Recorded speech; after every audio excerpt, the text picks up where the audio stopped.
Today on Government Matters, artificial intelligence can help employers with hiring and retention, but it can also mask or perpetuate biases. We speak with Charlotte Burrows, chair of the Equal Employment Opportunity Commission, about how her office works to ensure AI doesn't become a high-tech path to job discrimination. Chair Burrows shares the latest of her other priorities too, like ending harassment and retaliation in the workplace and increasing diversity, equity, inclusion, and accessibility. Government Matters starts right now. From Washington, D.C. and around the world, this is Government Matters with Mimi Geerges. This is Government Matters, the only show covering the latest news trends and topics that matter to the business of government. I'm Mimi Geerges. Developments in artificial intelligence can support the hiring process for all employers, including the country's largest, the federal government. But those technologies could perpetuate bias in who gets hired for which jobs. The Equal Employment Opportunity Commission has a new initiative to ensure those tools comply with civil rights laws. Charlotte Burrows is chair of the Equal Employment Opportunity Commission. Chairwoman Burrows, welcome to the program. Thank you so much. It is a pleasure to be here. I really appreciate your interest in our work. So explain how artificial intelligence is used in the hiring process, and then give me an example of how it can be used to introduce or perpetuate bias. Absolutely. Well, the hiring process really, with respect to artificial intelligence, is something where we've seen these tools used in a host of ways. Most significantly, frankly, in hiring, screening those first applicants and how we determine, or employers determine, who's going to be selected. So that's one area, but there's also targeted job ads and other examples in different parts of the process where they are actually being used. So let me first say what I mean by artificial intelligence, just to kind of level set for everyone. We're really looking at tools that are those broad, sort of smart technologies that try to predict who will be a good candidate on the job. And looking at those, we are, of course, the organization, the federal agency that has for so long protected employees against discrimination on the job. So as these new emerging technologies come online and begin to be used, it's important that we also assist in making sure that they don't somehow become a high-tech pathway to discrimination. So this isn't the first time the EEOC has been looking at the issue of AI and big data. What's prompted another look at it now? What's new this time? Well, you're exactly right. Back in 2016, we looked at this and held a broad public hearing to take some information about how these tools are being used.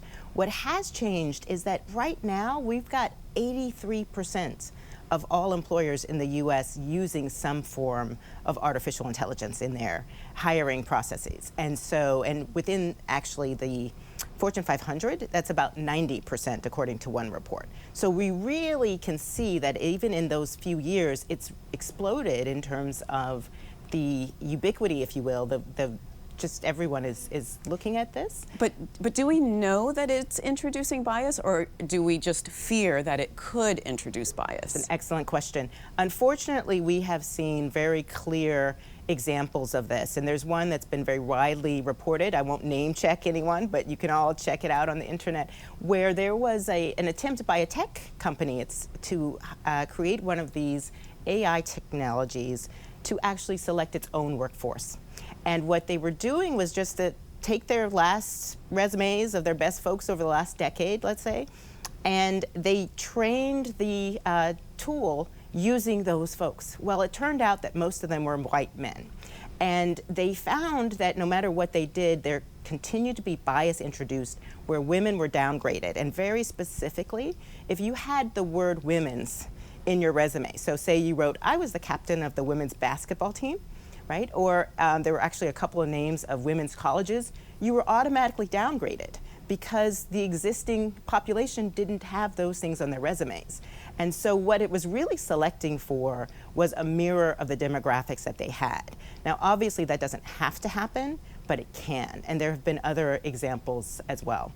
So what has the EEOC done to educate employers on these issues? So that's the purpose of the initiative, really, to make sure that folks know we can support them and help them if they want to use these techniques well, but also that the civil rights laws that we have had on the books for decades, like the Civil Rights Act of 1964, the Americans with Disabilities Act, and the Equal Pay Act still apply, and how they apply and how to comply. Because I think there are a lot of employers and vendors who really want to do the right thing in this area, and they need some support. And so we are really pushing with this initiative to get them that support and also make sure the public is aware of the importance of these things as well. Well, I do want to ask you, because your site says that you provide technical assistance for algorithmic fairness. How technical are we talking about the assistance? Because I know you're not back there writing code. We are not back there writing code. And really what our technical assistance is, what should you look for as you design these products in terms of being fair to the employee population that you're looking at. So for example, there have been numerous concerns about, for instance, needing accommodations for persons with disabilities as they take what are referred to as gamified assessments. So if you can imagine an employment test that presents a little bit, it's online, it presents a little bit almost like a video game. There's various versions of those. Well, sometimes if you have a disability, you're going to use that technology slightly differently. Or you may just need additional time or some other kind of reasonable accommodation as you take it. And so what our technical assistance is not about how to write the code, but how to make sure that as you use the product, that you're looking for those things that will make sure you do not discriminate. And of course, going back to my earlier example, making people really sensitive to the fact that you've got to look at what assumptions are being embedded in that code before you start applying it.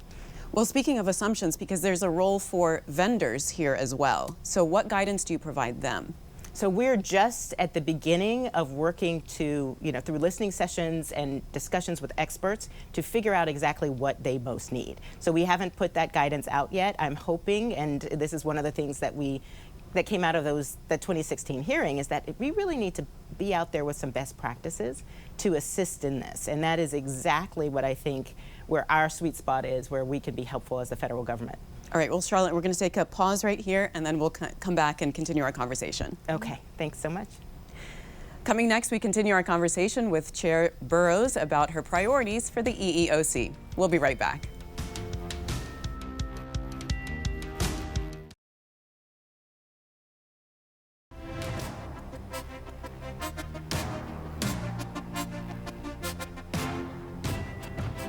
Welcome back. I'm here with Charlotte Burrows. She is chair of the Equal Employment Opportunity Commission. Charlotte, we were talking about your AI initiative, and you talked about what you want employers to know, what you want vendors to know. What do you want the general public to know about this initiative? Absolutely. Well, I think it's really important for people to understand first and foremost that there are a lot of these products going, behind the curtain, if you will, when you apply for a job.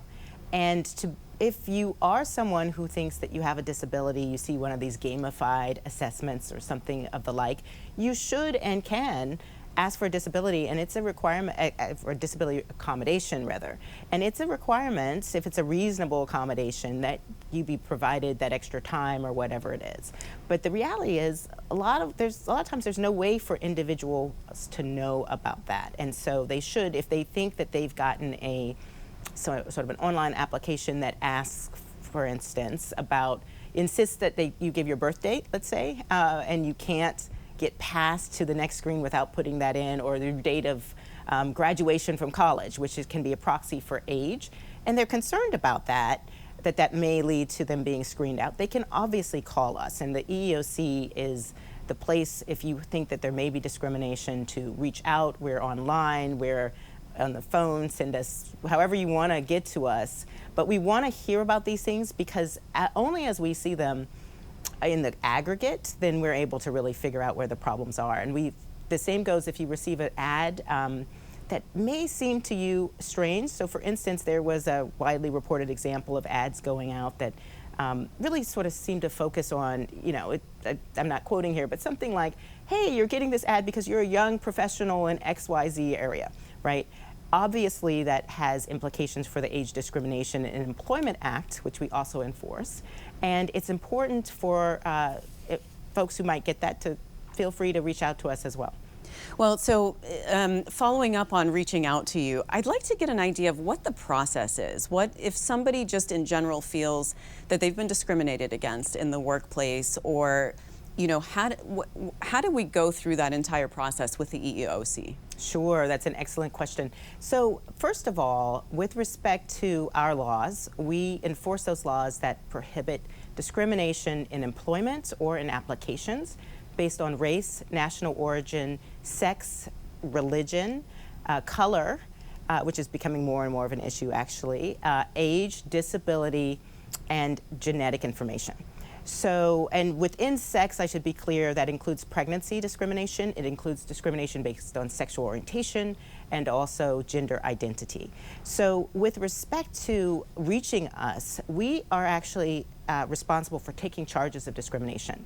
So people, which is really just a complaint, and you reach out to us first and foremost online, which during this COVID period is mostly how we're hearing from folks, and start the process to file a charge, which means that we will investigate, and often we can get relief right there in the investigation process, but we go all the way to a finding, which means if we decide that there's reason to believe discrimination occurred, we'll reach the employer, if we haven't settled it already, and say, look, you gotta resolve this. If that doesn't work, we can take a case all the way to litigation, and we have instances where we've taken cases right up to the Supreme Court. The Justice Department represents us there, but we will stick with it, even if it's an individual case sometimes. If it's important, we can do that and get that relief. Now, that's on the private industry side. What about for federal employees? For federal employees, there's a parallel process that actually gives an internal complaint process. You could go to your EEO office. Every federal agency has to have one, and consult with them, and then file what's called a complaint in that process. And then that goes through an investigation as well.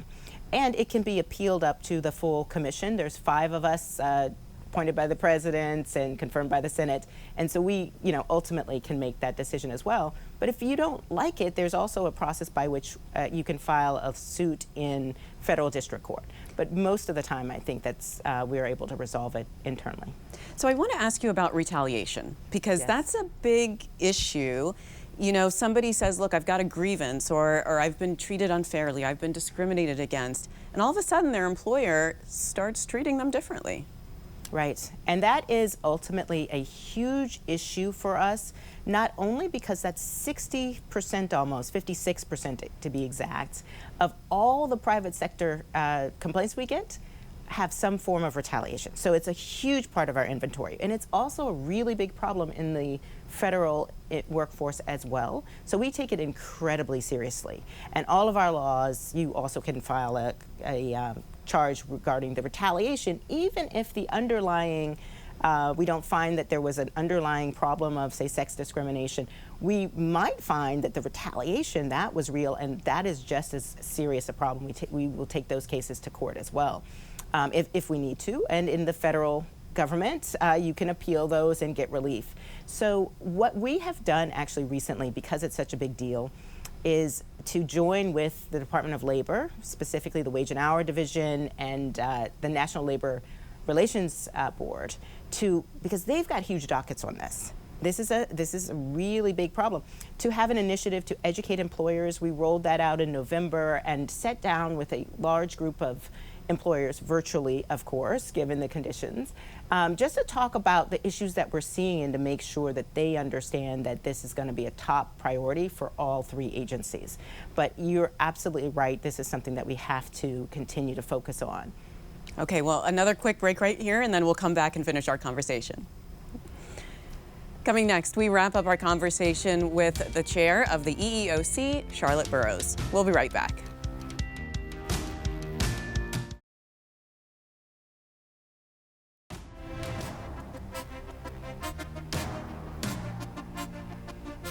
Welcome back. I'm here with Charlotte Burrows. She is chair of the Equal Employment Opportunity Commission. Charlotte, I want to ask you about, the pandemic. Obviously, we're in the middle of a pandemic, and I would imagine that office dynamics have completely changed. A lot of people are working from home, and you really don't have the harassment that you might have had before when everybody's in the office together. Oh, I wish that were true. Harassment is, a huge part of our docket as well. And unfortunately, online harassment is a very serious problem. And so we have seen that the harassment charges have not dropped off at all. During this period, it's gone online. So there's two things that are going on, just to give you context. First, remember, we've got about 23% of the American workforce that has gone to mostly remote work or entirely remote work. But the rest of the American workforce is there. And sometimes in those instances, there may be fewer supervisors or less close supervision than there was before. So on the one hand, you have online harassment, which is increasingly a problem. And it's interesting because there are things as varied as supervisors who might be calling the attractive younger worker more often unnecessarily to get that video conference. And they're also learning a lot about what's going on in that person's home, right? A lot of very personal information that you normally wouldn't get. We've heard instances of individuals who have perhaps a very offensive, something in the background in their home workplace that an employee who's calling them is uncomfortable with.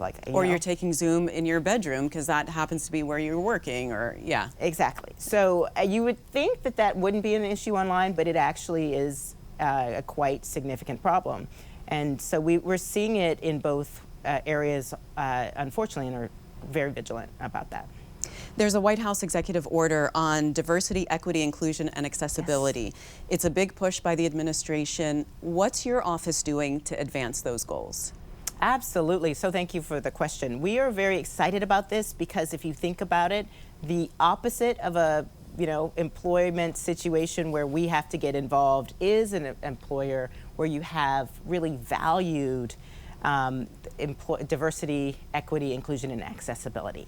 So with respect to there were two really exciting executive orders issued very early on in this administration, day one on the first one, that really try to make sure that we have an all-of-government approach to this problem. And with respect to the federal government's own workforce, we are thrilled to be assisting in that. We give technical assistance to the entire executive branch, actually, on these issues. We have a whole sort of division within the EEOC that really only focuses on the federal sector.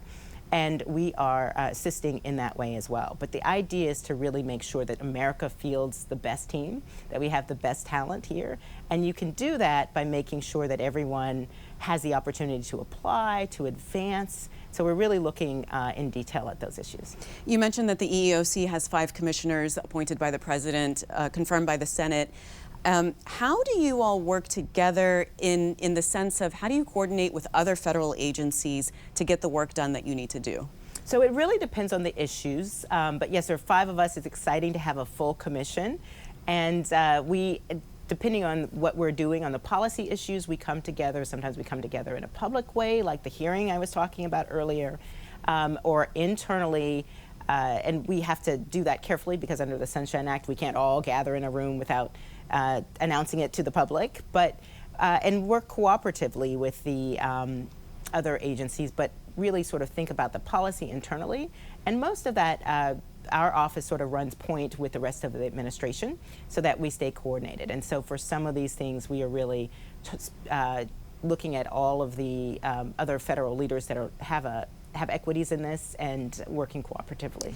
You've been there since 2014. What trends have you seen in employment discrimination since you've been there? Oh, absolutely. So I actually started January 2015. I was confirmed in 2014. And so I've had the pleasure of looking at this with from a bird's eye view and also from a broad spectrum. And really the trends have been, and I think this is really exciting right now, that we've seen in our work that the EEOC is sort of in the front of the curve of when there's a big problem coming in these areas. So for instance, we knew that the Me Too issues were a 5-alarm fire. And in fact, I think my first week of work, we voted to create a bipartisan commission or task force rather, to look only at the question of how to get in front of harassment. And that process took 18 months. Well, during the course of it, Me Too got on everybody else's top radar screen, but we were already working on that in 2015, 2016, came out with a report. So by the time 2017, there were some reports about Harvey Weinstein that people may remember. We were really ahead of the curve, and so that's been great. Right now, what I think is extremely exciting, going back to the point about diversity, is that, after the really terrible news about the murder of George Floyd, the nation has really wrestled with those issues of broader inequality and fairness to persons of color. And a lot of corporations came out with, sort of mission statements and value statements about how they were going to deal with diversity, equity, inclusion, and accessibility, and are following up on those. And so to the extent that we already had diversity on the front burner, and the administration did, what's exciting now, and a really important trend, is that corporations do too.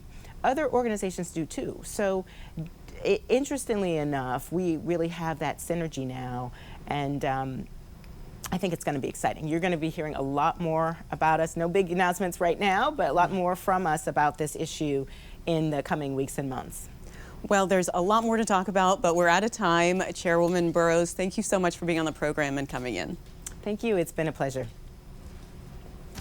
If you miss an episode of Government Matters, it's on our website, govmatters.tv. And listen to our Government Matters podcast, available on SoundCloud, Spotify, Apple Podcasts, and Google Podcasts. You can also find every episode on our website.